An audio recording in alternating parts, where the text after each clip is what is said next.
Bienvenidos a otro episodio de nuestro curso de cálculo. Continuamos nuestra serie sobre las funciones en varias variables. Hoy repasaremos la definición epsilon delta de límites en Rn. Si nunca antes has estudiado la definición epsilon delta de los límites, te recomendamos que veas primero nuestra serie de límites en una variable antes de continuar. En nuestros videos empleamos subtítulos en castellano a fin de que el contenido didáctico sea amable hacia las personas con discapacidades auditivas. En nuestro episodio anterior recordamos los tres aspectos más importantes de una función real: su noción conjuntística como una relación binaria entre dos conjuntos que satisface unas ciertas propiedades, su aspecto numérico procesal, es decir, una función se puede pensar como un proceso o como un algoritmo. Una función real se puede pensar como una curva en el plano cartesiano que satisface ciertas propiedades. Y usamos estos aspectos para comprender las funciones multivariadas como procesos que necesitan varios datos de entrada o input y arrojan más de un resultado de salida o output. Vimos ejemplos de funciones multivariadas con dimensiones distintas y de campos escalares que vienen de la vida real, es decir, de datos de campo recorridos por experimentación, como es el caso de los resultados de una elección o la medición de la altitud o de la temperatura en el globo terráqueo. Finalmente, vimos la representación gráfica de los campos escalares definidos en R2 y con ayuda del programa R graficamos algunos ejemplos numéricos. Hoy vamos a estudiar cómo se definen y calculan los límites en Rn. Recordemos que en el espacio euclidio n-dimensional tenemos una función de distancia bien definida. Para R2 es muy sencillo. Dado un par cualquiera de vectores o puntos, tomamos el vector diferencia y lo apoyamos en el origen. Luego aplicamos el teorema de Pitágoras para calcular su norma. En el espacio tridimensional y en general para cualquier otra dimensión, la distancia se define de un modo similar. La distancia entre dos puntos siempre es la norma del vector diferencia. ¿Por qué estamos recordando la definición de distancia? Porque es a través de ella como se definen los límites en el espacio euclidio n-dimensional en general. En una variable, es decir, para n igual a 1, un límite es la forma taquigráfica o resumida, por así decirlo, de una fórmula lógica complicada. Como ya hemos explicado antes, esta fórmula tiene tres datos: dos constantes reales, a y l, y una función real en una variable f de x que debe estar definida cerca del punto A. Esta fórmula tiene la siguiente estructura. Hay dos contadores, un universal que gobierna al parámetro epsilon y otro contador existencial que gobierna al parámetro delta. Después de los contadores viene un condicional que consta como siempre de dos partes: el antecedente y el consecuente, los cuales son desigualdades con funciones y valor absoluto. Epsilon, es decir, el parámetro amarrado al contador universal, aparece en la segunda desigualdad, mientras que delta, el parámetro asociado al contador existencial, aparece en la primera desigualdad. De este modo, los contadores están amarrados, entre comillas, a las desigualdades de adentro hacia afuera. Esta estructura se va a preservar tal cual para los límites generales en cualquier espacio euclídeo. Cuando tenemos una función multivariada de Rm en Rn, digamos, tanto el punto A como la variable x viven, entre comillas, en el espacio de partida. En lugar de un valor absoluto, en la primera desigualdad debe aparecer entonces la distancia del conjunto de partida, es decir, la distancia en Rm. De manera similar, los valores que toma la función f y el valor del límite L son puntos en el conjunto de llegada Rn. Por ello, en la segunda desigualdad debe aparecer la distancia del conjunto de llegada.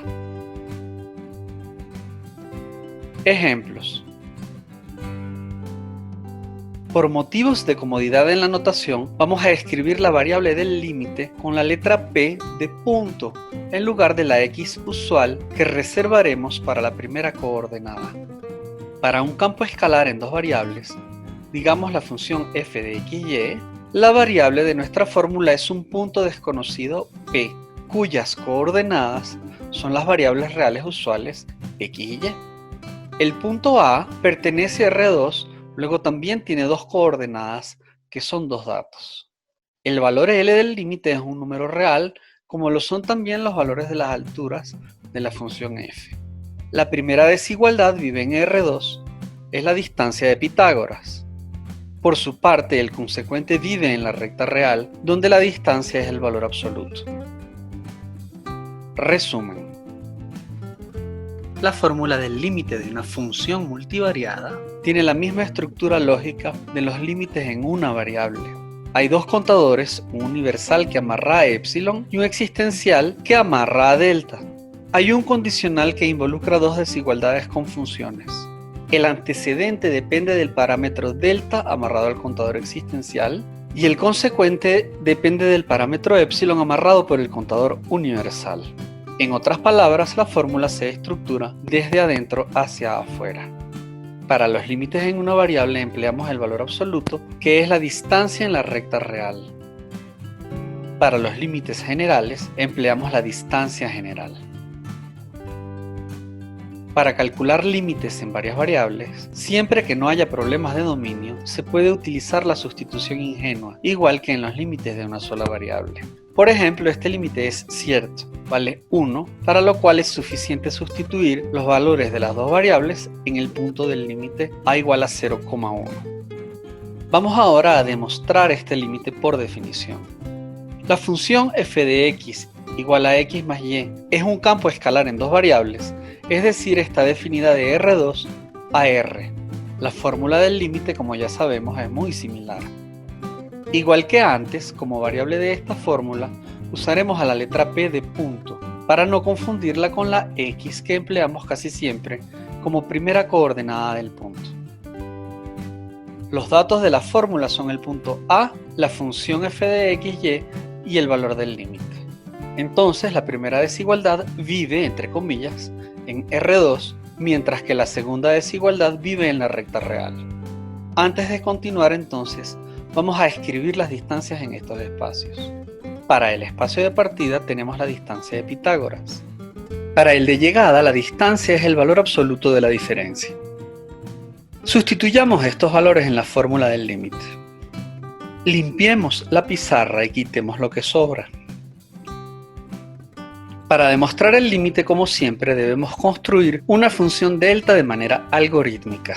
La solución de la primera desigualdad son todos los puntos del plano que están a una distancia estrictamente menor al parámetro delta de la primera desigualdad. Es decir, se trata de un círculo abierto, sin borde, centrado en el punto del límite a igual a 0,1, centrado en 0,1 con radio delta.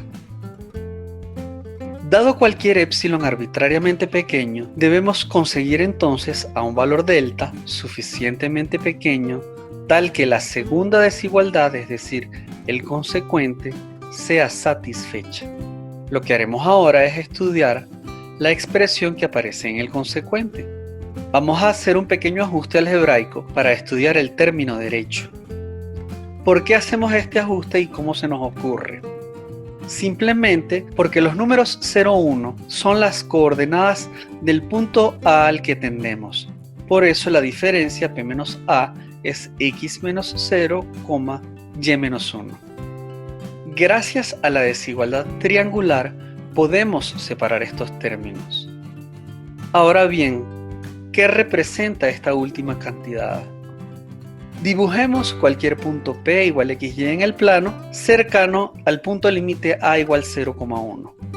La cantidad de la derecha es la suma de los catetos del triángulo rectángulo que forman el punto P y el punto 0,1. Vamos a limpiar la pizarra otra vez y dejaremos la desigualdad final. Notemos que es suficiente que esta segunda cantidad, el término derecho, sea menor que epsilon para que el consecuente sea cierto. En otras palabras, si la suma de los catetos del triángulo es menor que epsilon, entonces el consecuente es válido.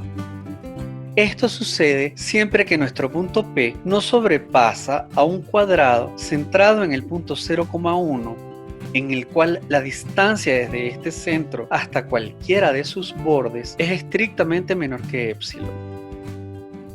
Por otra parte, la cantidad que aparece en nuestro antecedente, la primera desigualdad, es la distancia desde este punto P hasta el punto 0,1, es decir, la longitud de la hipotenusa.